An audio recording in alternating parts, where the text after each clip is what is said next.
So we've talked about, okay, so we've talked about what it is. We've talked about some examples of, obviously, Greg mentioned multiple places in Europe that's invested significantly. And I would agree. I don't think there's any PE company in the world that is not in it to make a profit. And then with the examples here in the one example here in the US, or two, I guess. But so why, I mean, so why hasn't it taken off?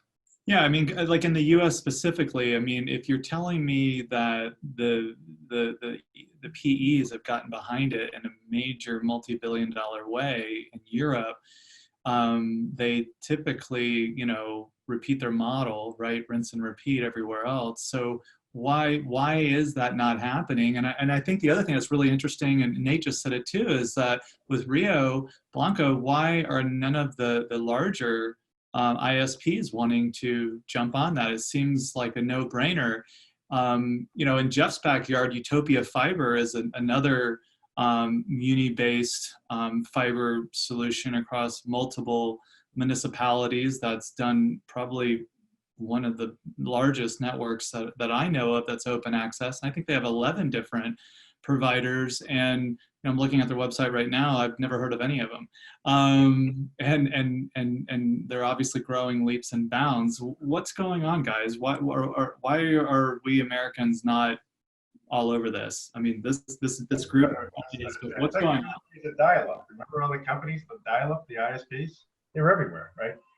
So, my background in addition to telecom, broadband is innovation. That's, my MBA is in innovation management. What's that worth? But so I look at things like that, and one of the things I've learned when I look at this was I came up with the phrase, I call it the power of the incumbents, or the power of incumbency. And it applies to any industry.